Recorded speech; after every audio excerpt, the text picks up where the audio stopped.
Good afternoon, Hong Kong. Today is a lazy day for us. We just kind of hung around. We walked around there a bit. We bought a new suitcase around there. I had sushi at that place over there, and it was cool because it was a sushi train. I would have filmed it, but they request that no cameras, no photos are taken. You look chill AF right now, but I won't say what that means.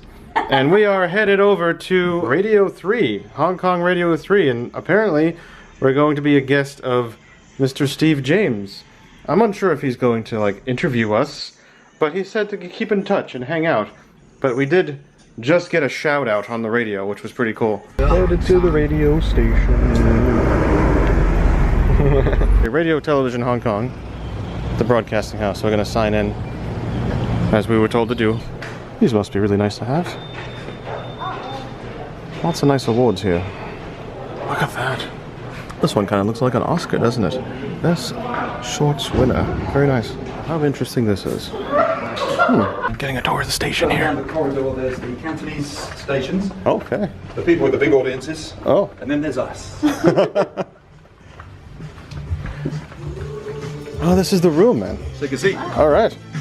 Don't let the seats and the microphone scare you too much. I'm waiting for Harry to come in after 5. Here it is in the flesh, the studio. This is so cool. Yeah, we will meet our travelling guests in a while, just after the news. I was the only one who, because the friend from the States, he lives in Lancaster, in Amish country, and his phone is made of a block of wood. When you made the phone joke, I didn't realise the connection that's where he lives. I just took it as an abstract reference to having a crap old phone. It's alright. It's alright. Yeah, keep it on. It's alright.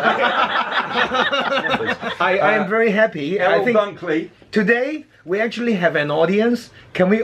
Can you all join me to give Steve a big round of applause? For remembering to play the reggae. For remembering to play the reggae on a Friday afternoon after the 5:30 news. Thank you very much. Well done. God, you could cut the sarcasm with a knife.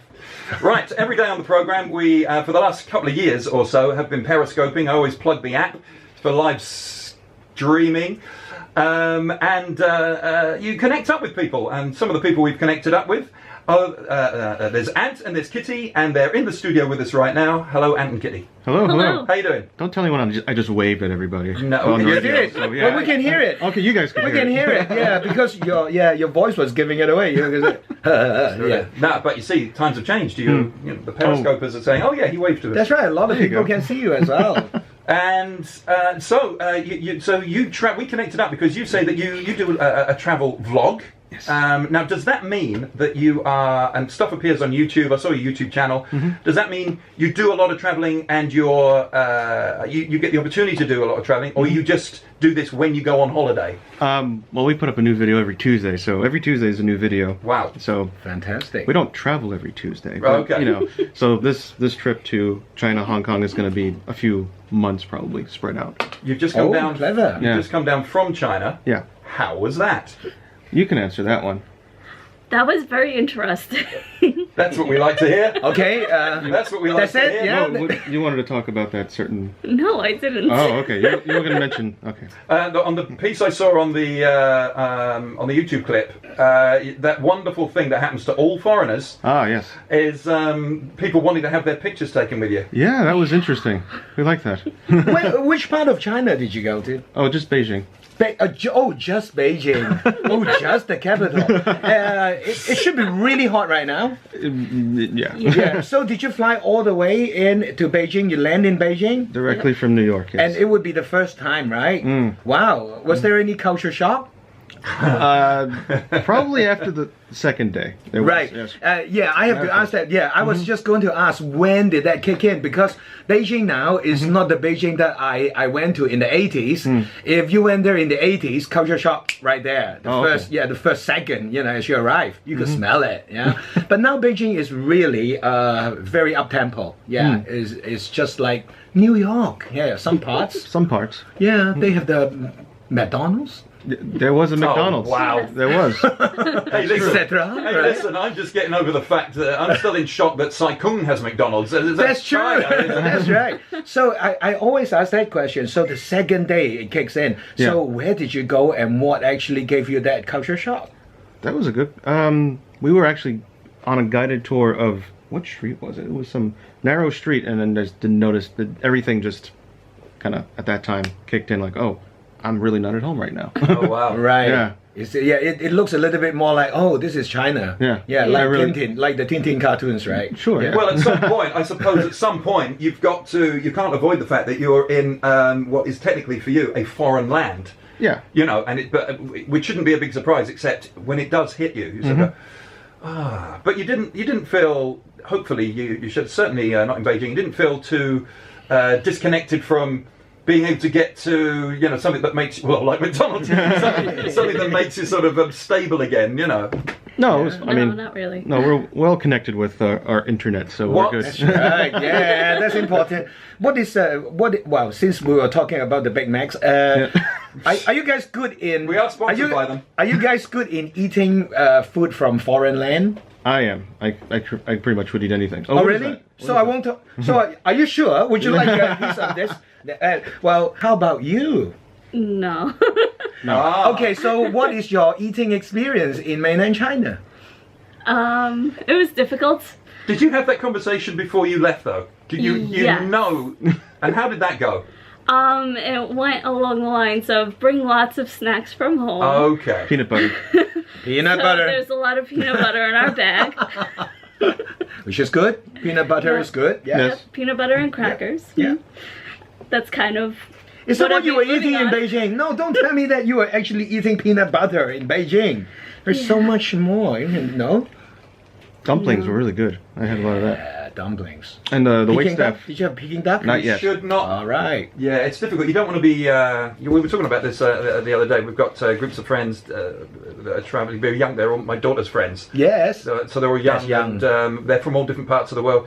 And she's very keen on finding, as we were talking about before the news, finding good dim sum. Yes. If they were in Australia, dim sim, but dim sim. And it's such a different reaction from everybody. The people that, well, what's in this? Yeah. It's all right. It's all right. It's shrimp. There might be a little bit of pork in there. As long as you're not vegetarian. And it's people taking the look. Oh, look, it looks slimy, so I'm not touching that. But that's delicate. It's- All the delicacies in China are slimy and disgusting and jellyish and wobbly. I gotta write that down. Yeah, you should.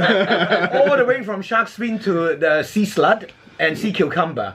So how does it? We have a third guest that we're going to work into the program in just a few minutes, who's distracting everybody.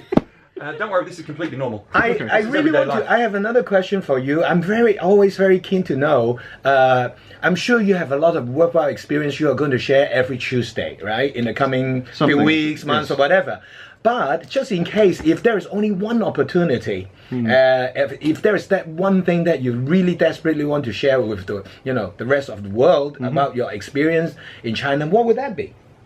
Well, I always say the world is not far away. That's what I like to say. It's getting closer all the time with the electronics. Isn't That's it? exactly true. Yes. Okay. And Hong Kong, actually, Beijing gave you that experience. Sure. Absolutely. Yeah. And welcome to Hong Kong. Yeah. Yes. Oh, Here you thank are now. All right. Thank Yeah, you. Kate actually has a big smile on her face. I think Yeah.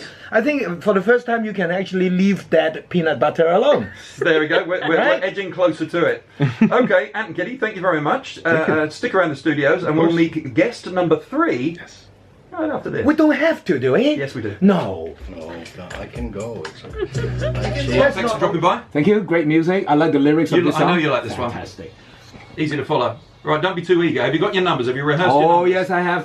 you? Oh Okay. yes, I have numbers. Okay, it's just Alright. numbers. What is it again? Also, ladies and gents, thanks very much for joining in all week, and we're back at it again on Monday, and that's what they call Radio 2. Radio 2. Okay. Yeah, and that aims at a younger Cantonese audience, hidden away. You can't actually see it. Radio 1, so that's more of a talk station.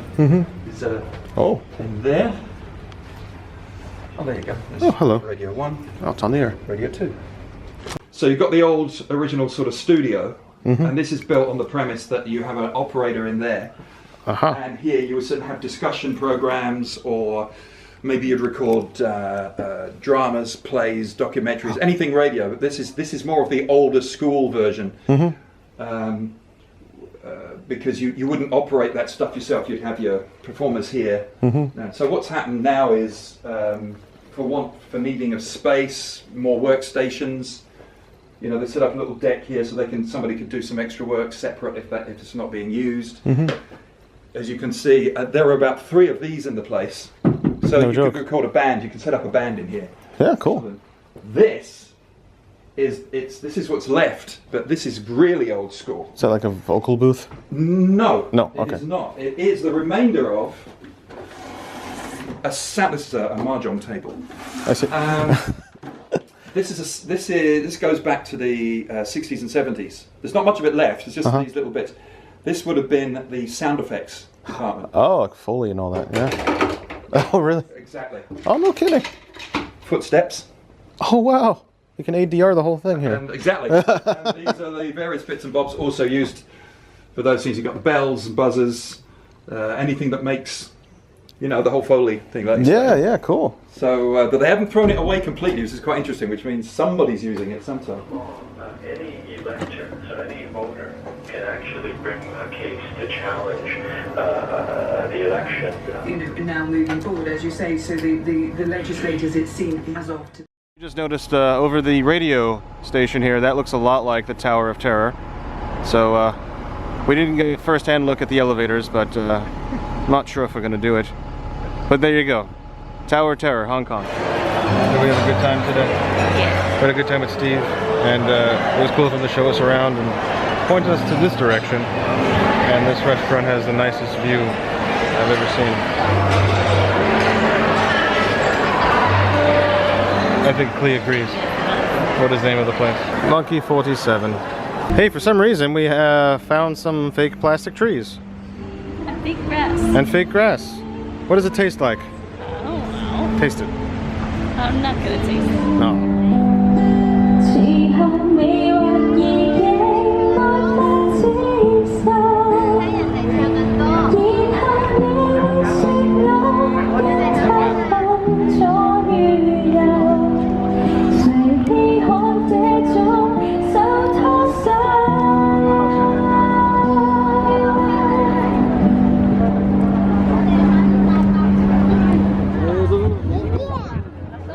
Quite a view, I think.